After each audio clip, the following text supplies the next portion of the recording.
আমার প্রথম বাচ্চা মেয়ে, দ্বিতীয়বার আমি আবার প্রেগনেন্ট। এবার আমার হাজব্যান্ড খুব করে চাইতো তার যেন একটা ছেলে সন্তান হয়। এবার ভাগ্যের কি খেলা, আল্লাহ তাআলা টুইন প্রেগনেন্সি দিলেন। এটা শোনার পর আমার হাজব্যান্ডের আশা আরও বেড়ে গেল, যেন একটা হলেও ছেলে সন্তান হয়। আমার স্বামী সবসময় নামাজে কান্না করতো, দান করতো, আর সবসময় মুখে একটা কথাই বলতো, আল্লাহ আমাকে ছেলে সন্তান দিবেই। আমি আল্লাহর কাছে অনেক কেঁদেছি, আল্লাহ যেন আমার স্বামীর মুখের দিকে তাকিয়ে হলেও একটা ছেলে সন্তান দেয়। কিন্তু গতকাল জানতে পারলাম আমার অনাগত টুইন দুইজনই মেয়ে। আমি আল্ট্রারুম থেকে বের হয়ে হাজব্যান্ডের সেই বহু প্রতীক্ষিত মুখটা দেখে কান্নায় ভেঙে পড়েছিলাম। কিভাবে ওকে জানাবো আমার কান্না দেখে আমার হাজব্যান্ডের বুঝতে বাকি নেই আসলে কি হয়েছে।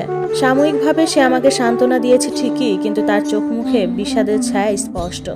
আমাকে বাড়িতে দিয়ে সে নিজের বাসায় চলে যায়। তারপর সারাদিন আমাকে আর সে ফোন দেয়নি, যোগাযোগও করেনি। রাতে ভিডিও কল দিয়েছিল শুধুমাত্র তার মেয়েকে দেখার জন্য, তখনও সে আমার সাথে কথা বলেনি।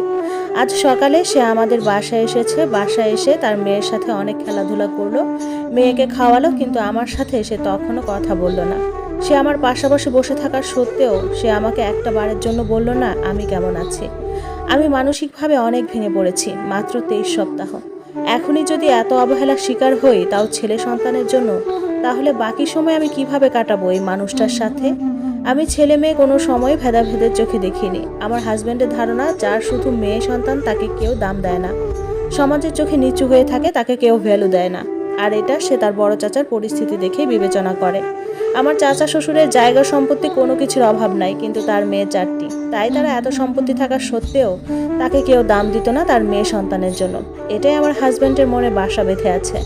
আমার স্বামী শুরু থেকে অনেক কেয়ারলেস, আর এখন এই পরিস্থিতি দেখার পর আমার প্রতি আরও অনেক বেশি কেয়ারলেস হয়ে গেছে।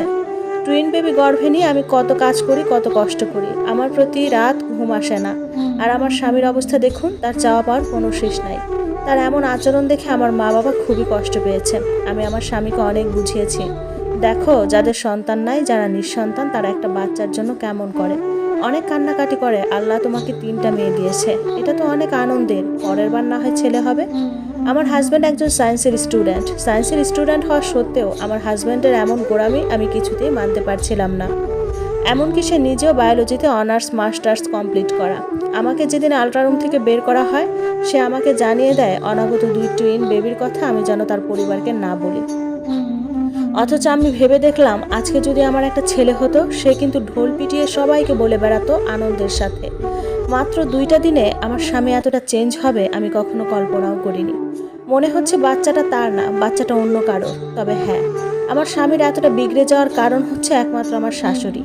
সে সব সময় তার ছেলেকে ডেকে নিয়ে বলে যাদের ছেলে নেই তাদের কবরে মাটি দিবে কে, কবর জিয়ারত করবে কে। তার বড় চাচার কবর দেখতে যাওয়ার মতো কেউ নাই, কারণ তার 4টা মেয়ে।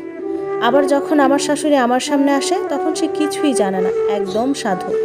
এমন একটা ভাব করে তার ছেলের সাথে তার বহুদিন কথা হয় না। এখনকার যুগে এসেও মানুষ ছেলে মেয়ে ভেদাভেদ করে, এটা আমাকে খুবই কষ্ট দেয়। আর সেটা যদি হয় নিজের স্বামী, তাহলে ভাবুন কষ্টটা কোন পর্যায়ে লাগে। এখন ওর সাথে আমি কিভাবে চলবো, ওর সাথে আমি কিভাবে বুঝিয়ে কথা বলবো, কিভাবে একটু শান্তি পাবো, এসব ভেবেই আজে বাজে চিন্তাতে আমি ঘুমাতে পারি না। আজ 3 দিন আমি রাতে ঠিকমতো ঘুমাই না। আজ রাতে হঠাৎ করে আমার ঘুম ভেঙে যায়, বারবার ফোনের দিকে তাকাই বাচ্চার বাবা কল দিল কিনা, কিন্তু না, কোনো কল